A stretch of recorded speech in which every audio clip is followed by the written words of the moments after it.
안녕하세요. 100억대의 쇼핑몰 만나는 1000억대 야망 머니 컨텐츠 조월입니다. 대기업의 쇼핑몰을 인수만 하면 망한다고 하는데 그 이유가 과연 뭘까요? 대기업들이 쇼핑몰만 인수하면 다 망합니다. 왠지 궁금하시죠? 예. 지금도 생존한 경우도 있지만 소리소문 없이 골로 간 업체들도 꽤 있거든요. 대표적인 경우가 헬로네이처라고 있습니다. 헬로네이처는 2013년도에 오픈했었고요. 저희가 2012년부터 이 온라인 커머스에 대한 교육 컨텐츠를 만들다 보니까 되게 교과서적인 업체였어요. 모르시죠? 정비 씨는? 네, 저는 사실 처음 들어봐요. 예, 그렇죠. 헬로네이처는 이 농산물, 헬로네이처잖아요. 예, 농산물을 팔던 업체고 얘네가 왜 튀었냐면 막 그 강원도에 오징어 판다 그러면 진짜 강원도까지 가서 강원도에서 직접 재배하는 어민을 만나고 쪼꼬리 오징어라고 해가지고 이렇게 막 해먹는 모습이나 이런 것들 다 컨텐츠를 만들어가지고 보는 재미가 있었어요. 그래가지고 당시에 우와 농산물 이렇게 팔다니 해가지고 사람들이 엄청 인기 있었고요. 그 결과 이제 BGF라고 하는 회사한테 인수가 됐었습니다. 2018년도에 인수가 될 정도로 굉장히 어떻게 보면 쇼핑몰로서는 성공한 거죠. 그렇게 인수를 했다면 이 BGF는 기대하는 게 있었을 거잖아요. 이 헬로네이처에 어떤 걸 기대했을까요? 아무래도 기존의 헬로네이처가 갖고 있는 그런 구매력 같은 거. 그쵸. 예, 회원들도 있을 거고 네트워크가 좀 있으니까 좀 더 괜찮은, 소위 말해서 편의점 가면 다 똑같이 제품이 있는데 그게 아니라 헬로네이처의 제품들을 좀 편의점에도 좀 넣고 싶고, 그리고 소위 말해서 대기업 특유의 그 경직된 느낌이 있거든요. 제품군이 뻔하단 말이에요. 그러니까 이런 신선한 온라인 쇼핑몰이 들어오면 제품 기획에도 좀 톡톡 튈 수 있고, 반대로 이렇게 할 수도 있죠. 이렇게 자사 벤처라고 해야 되나? 그 내부에서 이런 애들 데리고 오면은 그룹 조직에 대한 문화도 좀 익사이팅해지기도 하고, 이런 기대를 아마 했을 거예요. 근데 그 결과는 어떻게 됐느냐? 예, 작년에 문을 닫았습니다. 예, 왜 닫았을까요? 아무래도 대기업 특유의 그 경직되어 있던 예. 쇼핑몰적인 매력을 죽여버린 게 아니었을까요?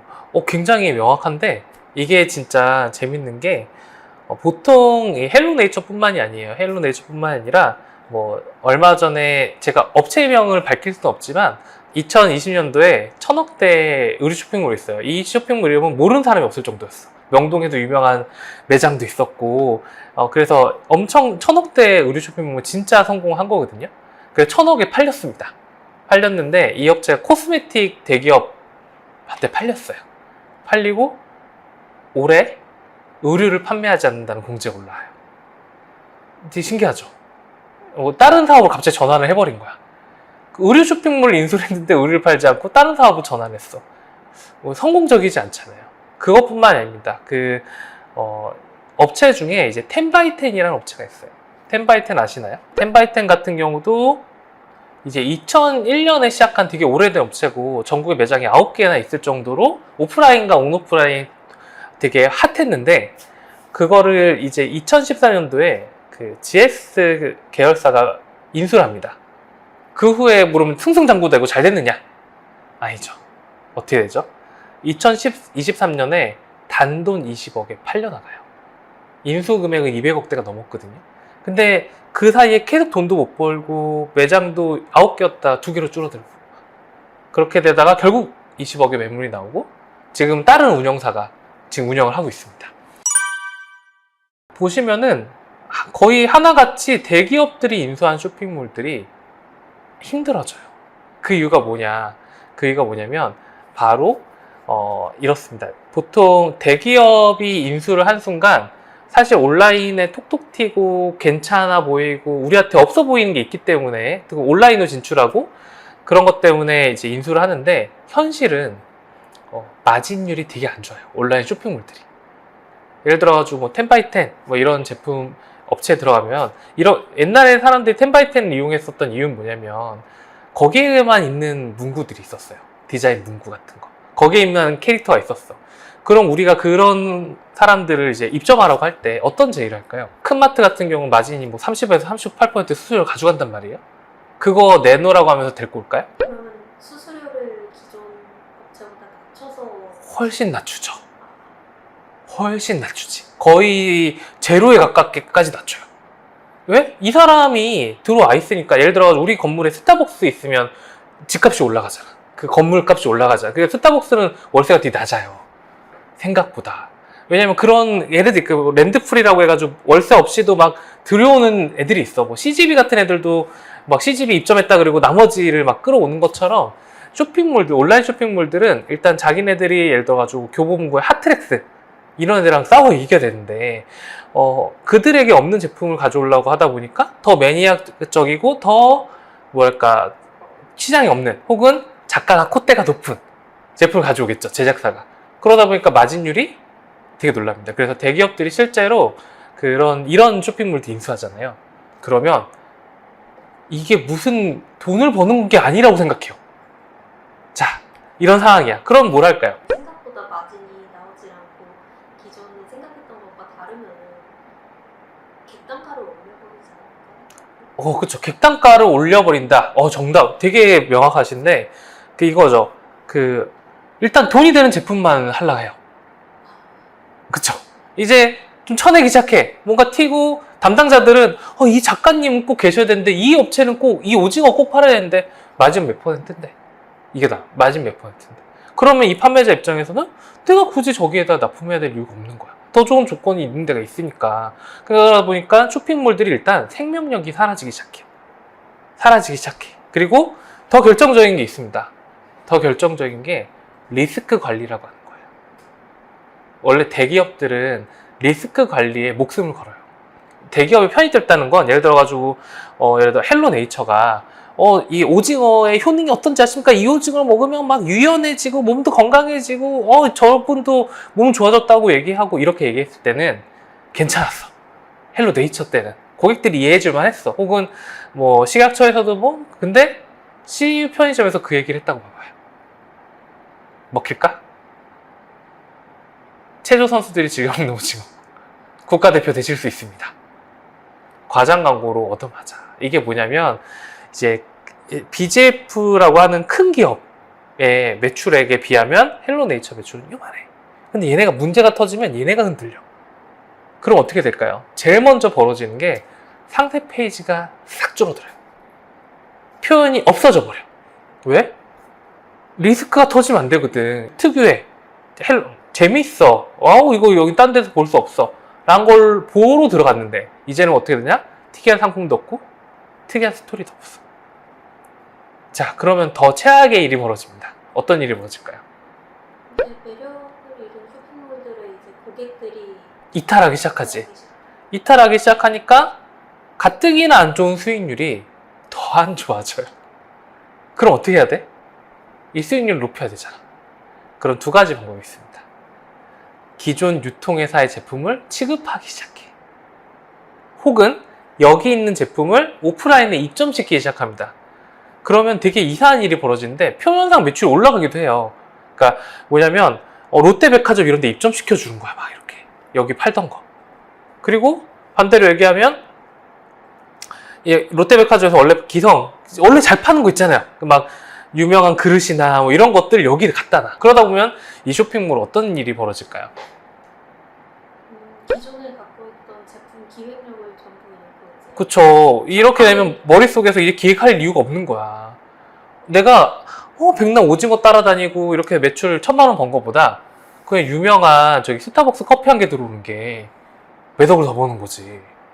자, 그런데 그렇게 되니까 어떻게 될까? 이제 서로 물이 섞이면서 내가 이 쇼핑몰을 이용하는 이유, 롯데닷컴을 이용하는 게 낫지 않을까? 이렇게 돼요. 그리고 그러다 보니까 조직 문화는 더 경직되는데 어떤 일이 벌어지냐면 제가 봤었던 업체 중에 이건 사례입니다. 이건 뭐 지금도 그러고 있는지는 모르겠는데 제가 되게 존경하던 쇼핑몰이 있었거든요. 너무 톡톡 튀고 여기 상세는 내가 따라할 수도 없겠다. 너무 상품 기획도 뛰어났는데 상세 페이지도 위트 있고 너무 재밌었어. 근데 그 업체가 저희한테 한번 의뢰를 한 적이 있었어. 그러니까 이게 무슨 얘기냐면 제가 강의를 할 때 이 업체 정말 대단한 업체입니다. 이걸 무조건 따라하세요라고 했던 업체가 너무 절대적인 존재였던 거죠. 이거는 너무 대단하다 했던 업체가 한 6년 정도 지나고 나서 저희한테 의뢰를 하는 거야. 자기네 기획력이 없어졌다고. 이게 아이러니하죠. 그래서 가봤거든요. 가봤더니 무슨 일을 하고 있냐면 이제 이 업체가 이 업체도 대기업에 인수된 업체예요. 인수된 업체인데 딱 가봤더니 디자이너가 있어. 디자이너한테 상품을 이렇게 딱 줘요. 이 상품을 이렇게 줘.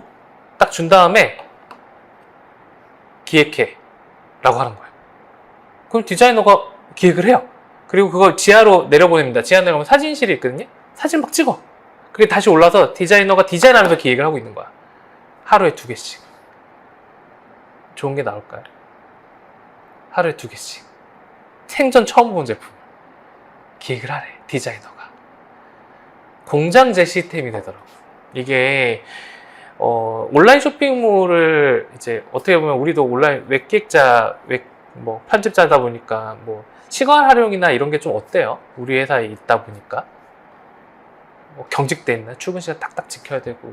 좀 더 유연하죠. 예, 유연하고, 물론 이런 회사에 있어서 더 스트레스 받고 이럴 수도 있겠지만, 기본적으로 우린 좀 더 유연하단 말이에요. 그리고 다른 직원들을 볼 때는 어때요? 다른 직원들도 네. 다 유연하죠. 왜 유연할까요?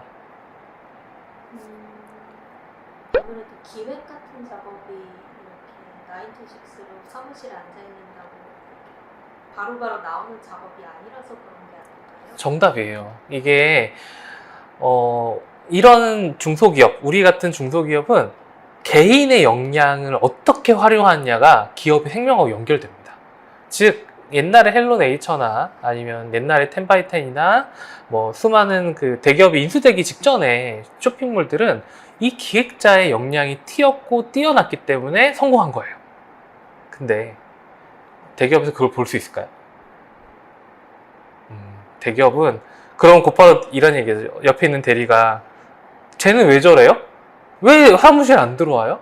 곧바로 얘기 나오지 않을까요? 나오겠지. 사람이 많아진다는 건 그런 거예요. 사람이 많아지면 유연할 수가 없어. 유연하기가 너무 힘들어요. 왜냐면 서로만의 공평성도 있겠지만 위에서 내려보는 입장이나 조직 리더가 볼 때도 효율성이라는 측면에서 다 모두가 예측 가능하게 움직여야 되는데 어떤 사람은 저렇게 움직이죠. 이렇게 움직이고 어떤 사람은 일주일에 3개 만들고 어떤 사람은 2주에 1개 만들고 이거를 정량화 시켜야 되잖아. 그러니까 당연히 조직이 딱딱해져. 그러다 보니까 대기업도 대기업 계열사가 되니까 연봉이 오를 수도 있겠지만 그거보다는 대기업의 취업 규칙을 들고 온단 말이에요.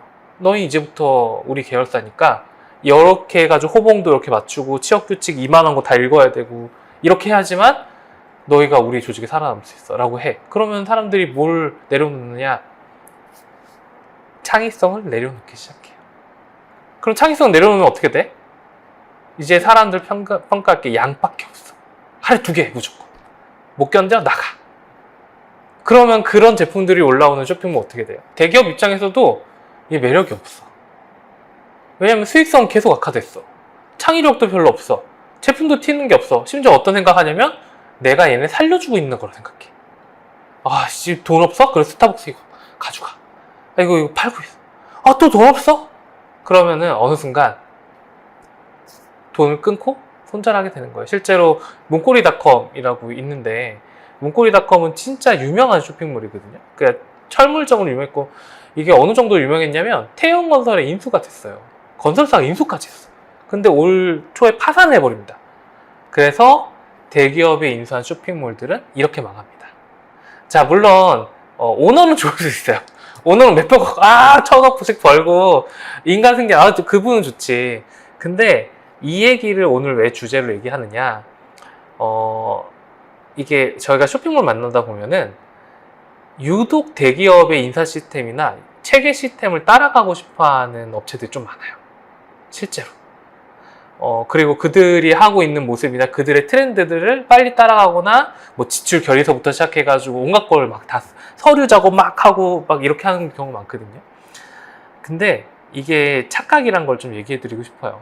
그러니까 온라인 쇼핑몰이 살아나는 이유는 대기업이 못 가진 그러니까 대기업 특유의 경직성이 아닌 자율성, 대기업 특유의 꽉 막힌 9to6의 에서 나오는 뻔한 상품과 뻔한 스토리가 아니라 다른 이야기로 살아남을 수가 있는데 특히 요즘 같은 제품 기획의 시대는 더 그런 게 필요하겠죠. 그래서 일반 쇼핑몰이 망하는 경우가 그냥 좀 큰 기업에서 사람을 스카우트해 왔을 때도 순식간에 망합니다.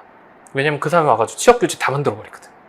그 순간 좀 자유롭게 일하고 좀 재밌게 일하고 혹은 내가 돈 좀 적게 벌더라도 잘하고 싶은 사람들이 여기 남아있을 이유가 없어. 그럼 나가. 그럼 그 사람 나가면 조직이 무너져.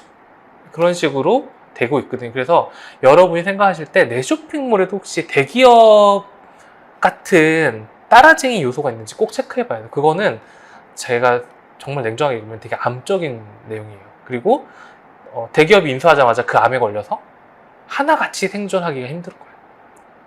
실제로 그렇습니다. 자, 오늘 얘기는 여기까지 하도록 하겠습니다. 예.